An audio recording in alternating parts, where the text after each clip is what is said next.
Olá, bem-vindos ao podcast do PSD. O meu nome é Paulo Cunha. Olá a todos, chamo-me Sérgio Humberto e bem-vindos ao podcast do PSD no Parlamento Europeu. L'Europe ne se fera pas d'un coup, mais dans une construction d'ensemble. Now there are conditions to continue to work for a united and stronger Europe. know this, but it is not enough, and we can make it together if we stand united.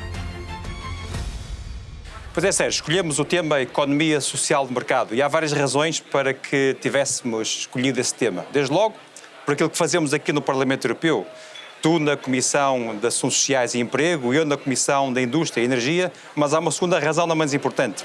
Ambos fomos autarcas, ambos sabemos o quanto é importante que a pessoa esteja no centro da nossa ação e que as políticas públicas sejam feitas a pensar nas pessoas. Oh, Paulo, mesmo isso, sobre a designação de que somos a voz da Europa, queremos a voz de Portugal forte na Europa e a voz da União Europeia forte no mundo, é essa experiência, enquanto autarcas, que nós tentamos trazer aqui para os órgãos decisores do Parlamento Europeu. E é essa responsabilidade que nós temos, essa sensibilidade que tu tens, enquanto, e é um gosto ter-te como eu digo muitas vezes, não é o chefe da delegação, mas o presidente da delegação do PST no Parlamento Europeu, essa responsabilidade do contacto das pessoas com a responsabilidade social que nós já falamos e que tu desempenhas um trabalho importante na Comissão da ITRE, que conheces muito bem porque o território de Famalicão é dos mais exportadores do país. É verdade, o território é marcado pela indústria, mas nós, neste nosso trabalho aqui no Parlamento Europeu, lidamos de perto com as dificuldades da convergência necessária entre o crescimento económico e a proteção das pessoas, a justiça social, aliás, a economia social de mercado, tem muito como objetivo que nós consigamos ter uma economia forte, pujante, mas ao mesmo tempo preocupações sociais, o cuidado com as periferias, o tal colocar a pessoa no centro. O crescimento da economia só faz sentido se o resultado desse crescimento beneficiar o dia-a-dia das pessoas. E nós colocamos as pessoas no centro, como dizemos em muitas circunstâncias. O que é que tu achas que acontece na comissão de que fazes parte, no dia-a-dia, no debate que vai acontecendo? Achas que há muita divergência no Parlamento Europeu acerca das questões económicas? Os extremos, a esquerda e a direita, debatem-se. Qual é a tua sensibilidade acerca do trabalho que está a ser feito nessa comissão? Oh, Paulo, colocas aqui uma questão que está no centro das atenções, como é óbvio, no centro, e no olho de furacão, numa altura que nós vivemos da geopolítica terrível, com uma guerra na Europa, com uma guerra na Palestina, com as indecisões que nós temos no mundo, e não é por acaso que nós estamos num Parlamento Europeu, porque é uma altura em que a Europa se tem que afirmar de um momento para o outro. Foi assim que aconteceu, se calhar, em Famalicão, onde deste um passo determinante para o desenvolvimento do território, no distrito de Braga, da região norte do país, mas é essa ação que estavas a falar que é determinante. Só faz sentido falarmos de emprego, se falarmos de evolução da economia, se melhorar a vida das pessoas. E, portanto, muitas vezes a esquerda não pensa assim. Nós assistimos isto em Portugal, preocupa-se em distribuir a riqueza, mas nós temos que criar essa riqueza. E por isso é que nós somos do PSD. Eles querem distribuir o que não ajudam a construir. Exatamente. Aliás, eles não são pró-europeus, nós somos pró-europeus. Eles são contra o projeto da União Europeia. É bom que as pessoas saibam isto. Contra a União Europeia, contra a NATO, contra o euro, e querem distribuir uma riqueza que não existe. Portanto, nós temos a consciência que temos o melhor Estado social do mundo.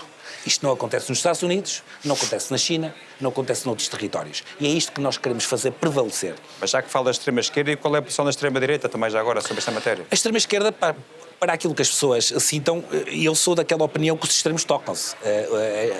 E aquilo que nós assistimos, por exemplo, na Ucrânia, naquilo que é a defesa dos valores ocidentais, a defesa da democracia, muitas vezes a extrema-direita e a extrema-esquerda votam em conjunto. Não são assim tão diferentes? Não são tão diferentes quanto isso, são extremistas. É por isso que nós precisamos. Mas o que é que a extrema-direita pensa em relação à economia? A extrema-direita eu acho que é populista, eu acho que não tem esse pensamento muito concreto, tal e qual como aquilo que nós temos, daquilo que deve a economia colocar ao serviço das pessoas. A extrema-direita também é tudo o paraíso. É um vazio de ideias. É um vazio de ideias, completamente. Mas olha, Sérgio, não acontece muito diferente da comissão que eu integro, a Comissão da Indústria e da Energia. De facto, também aí nós debatemos todos os dias questões relacionadas com a energia, com competitividade. E a energia é muito importante para as famílias e para as empresas. O custo energético é hoje um aspecto muito relevante. O impacto ambiental que a energia tem é obviamente também um aspecto decisivo.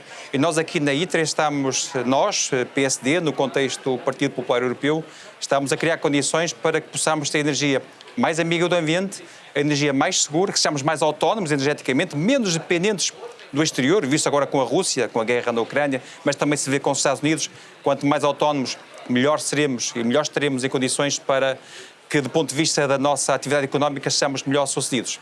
E, portanto, o custo é também um aspecto muito relevante. Estamos a trabalhar para que o consigamos. Mas também há aspectos como a burocracia. Nós, em Portugal, nós, nas autarquias, também vemos de perto a questão burocrática, a relação com outros sistemas, com outros níveis de governação, nomeadamente com o nível nacional. E hoje, os portugueses, em concreto, veem a Europa, veem a União Europeia, muitas vezes como uma fonte de problemas, uma fonte de burocracia, uma fonte de dificuldades para ter acesso a fundos, para cumprimento de normas e de regras que têm que obedecer. Mas também, no sentido que disseste, nós olhamos para o panorama político no Parlamento Europeu e vemos que nem todas as forças políticas estão tão comprometidas com este projeto europeu. E, de facto, nós aqui, o PPE, o PSD no PPE, é, de facto, um farol daquilo que Portugal precisa, daquilo que a Europa precisa para ser bem-sucedida, mais competitiva, com mais indústria, com mais qualidade de vida, com mais emprego, com melhor emprego e com melhores respostas sociais. O que é que achas que é preciso fazer mais para que estas respostas sociais sejam melhor sucedidas e para que nós também aqui no Parlamento Europeu possamos fazer chegar aos europeus e particularmente aos portugueses um futuro melhor?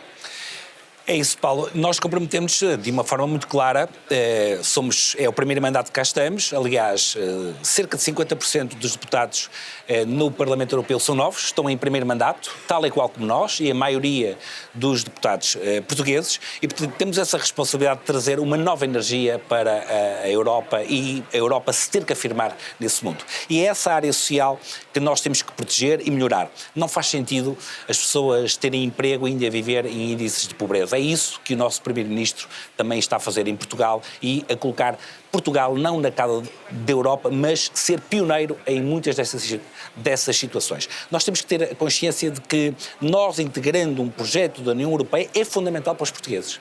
E é essa obrigação que nós temos. É essa proximidade que eu sei que levas junto das pessoas e ter a consciência que Bruxelas e a Europa não é tão longe e não está tão longe de Portugal e que é determinante nós estarmos neste projeto da União Europeia, porque juntos, trabalhando, não deixamos ninguém para trás. E, independentemente das comissões que o Paulo acompanha e que tem um trabalho diário, também eu tenho que dizer a todos que trabalhamos em conjunto e é importante articular todo este trabalho e felicitar porque estamos a comungar todos os mesmos objetivos e trabalhando para aquilo que é todos os portugueses afirmar, obviamente, esses nossos valores da social-democracia.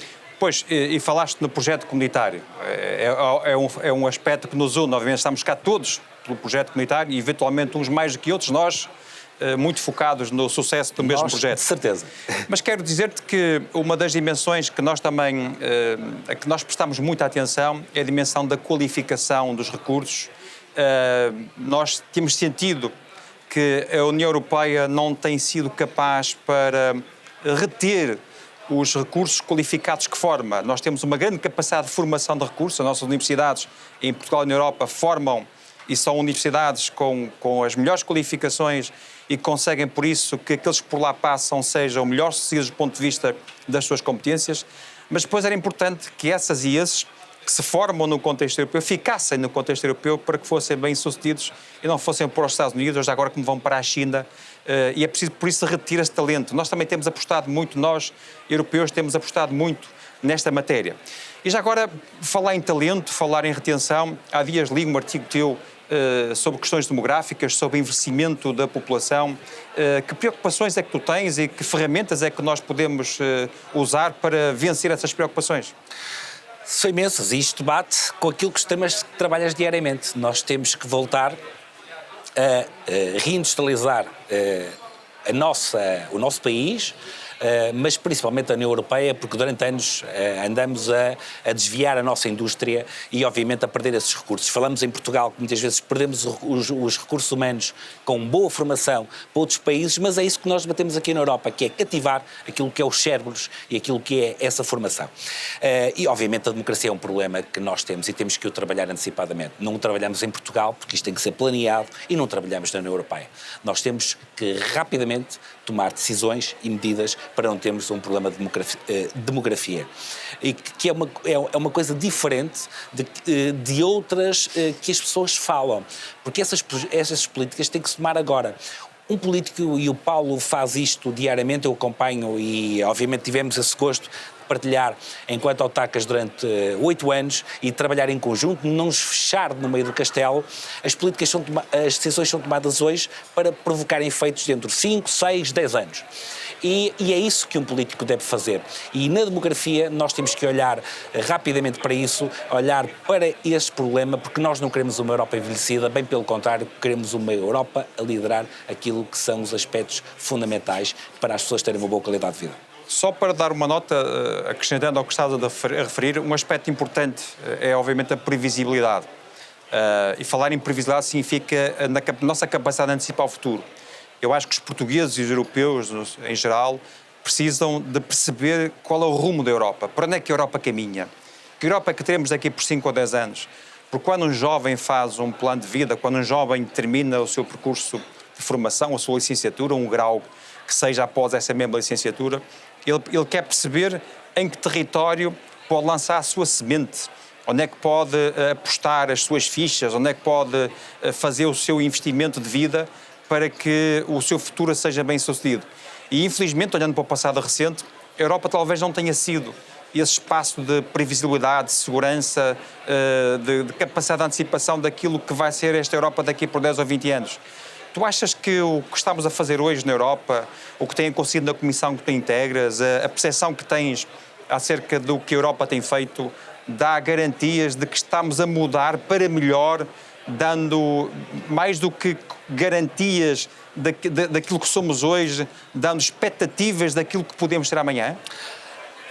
Acho muito que nós estamos a mudar de vida. Aliás, a União Europeia está a mudar de vida. Nós temos a consciência que a União Europeia não tomou as decisões corretas há 10, 15, 20 anos atrás e que neste momento nós temos que afirmar os valores, como eu disse, da democracia, os valores ocidentais, o nosso Estado social, que tantos alguns têm inveja, como nós vemos agora o Donald Trump com as tarifas, com a China, que as pessoas trabalham 16 horas por dia e que dormem apenas 8 horas, e tu sabes muito bem do que é que eu estou a falar, como é que nós podemos ser competitivos, dar o Estado Social às pessoas, mas sobretudo lhes garantir segurança, que aqui possam constituir família, ter os seus filhos e viverem com qualidade de vida. Eu lanço também aqui uma questão, nesta imprevisibilidade que é a China, junto com o Irão, com a Índia, que são países com muitos jovens, com muita população.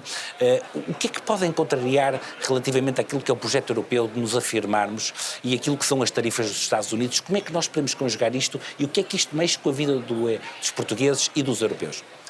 Pois, Sérgio, de facto é um enorme desafio. Nós temos que ser mais competitivos, apostar mais na economia, particularmente na indústria. E aqui Portugal tem uma palavra a dizer: sempre fomos um país onde a indústria foi central, desde o têxtil, à metalomecânica, a muitas outras áreas de intervenção, porque é dessa forma que criamos valor, criamos riqueza. É só criando valor, criando riqueza, nós podemos promover mais emprego e por isso reter mais talento e remunerar melhor.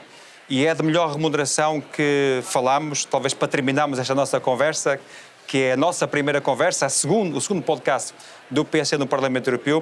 O que estamos aqui é para melhorar a qualidade de vida das pessoas. Concordas, Sérgio? Concordo perfeitamente, Paulo. Nós combinamos, já nos conhecemos, eu acho que tenho orgulho de dizer que já somos amigos há muito tempo, desta relação de confiança. E nós combinamos trazer um objeto pessoal. E eu quero que vocês percebam um bocadinho a parte de trás dos bastidores do Parlamento Europeu e também do Paulo Cunha, como chefe de delegação, que nos levamos a conhecer, porque somos seres humanos como todos. Nós estamos aqui a desempenhar uma função que nos foi confiada pelos portugueses, mas eu quero que conheçam uma faceta do Paulo Cunha, da sua do seu método, do seu rigor, da sua exigência, que é algo que eu quero que conheçam e só conheçam os mais próximos. Qual foi o objeto que trouxeste para mostrar aqui aos nossos... Sérgio, eu quis corresponder a esse desafio. Há várias coisas que me acompanham. Desde logo, a saudade. A saudade é aquilo que mais me acompanha sempre que eu saio de Portugal. Mas há um outro objeto, que são estas sapatilhas, que são sapatilhas de corrida, porque, de facto, o atletismo faz parte do meu dia-a-dia, e eu quis, e faço isto com algum simbolismo, eu quis que a minha presença no Parlamento Europeu não descontinuasse aquilo que eu sempre fiz no meu país. E, portanto, quero ser em Bruxelas a pessoa que sou em Famalicão, ou em Portugal, e para ser em Bruxelas a pessoa que eu sou em Portugal, e concretamente em Famalicão, eu tinha que trazer um objeto, ou dois, um par de objetos que fazem parte do meu dia-a-dia. Portanto, o que eu fazia em Portugal, eu faço em Bruxelas. Até a matinal corrida que eu fazia em Famalicão, faço em Bruxelas. E, portanto, quero simbolizar que eu vim para Bruxelas para ser a pessoa que sou em Portugal.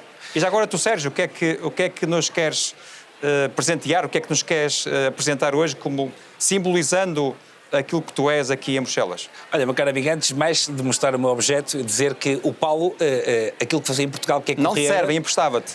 Não me servem de certeza, aliás, eu tenho um problema com a corrida, porque eu fui jogador de futebol e normalmente a corrida era um castigo. Os jogadores de futebol não gostam de corrida. Era um castigo correr. Mas aquilo que o Paulo faz aqui é correr, mesmo nestes corredores aqui de Bruxelas, e dizer isto, que quando ele sai às 5 da manhã em Estrasburgo, que é a semana que nós dizemos que é uma semana de Estrasburgo, às 5 da manhã a chover com frio, e lá vai ele correr, no fundo, e é isto que ele está a fazer em todos os portugueses. Eu trouxe... Então, Sérgio, partilha connosco. Eu trouxe um livro que acho que simboliza muito aquilo que já me conheces. Era muito fácil trazer de Francisco Sá Carneiro, era muito fácil trazer de Nelson Mandela, mas este é de uns políticos que me inspira muito, que é Winston Churchill, aliás, defensor dos valores europeus, e que dizer que aquilo que nós fazemos hoje na política pode não ser reconhecido, mas o mais importante que nós temos que fazer é o legado que nós deixamos no futuro. E é esse legado que eu sei que o Paulo, que os nossos colegas do PSD e que eu quero trazer aqui para a Europa, e é essa obrigação que os portugueses a nós nos exigem. Olha, partilho contigo, partilho a admiração que tens por Churchill. Aliás, tive o cuidado de ler a biografia que escreveu Boris Johnson já há uns anos atrás. Acho um político memorável e, acima de tudo, muito atual.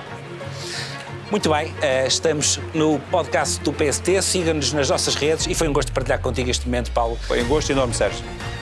Um grande abraço. Bom trabalho, Sérgio. Vamos ao Obrigado.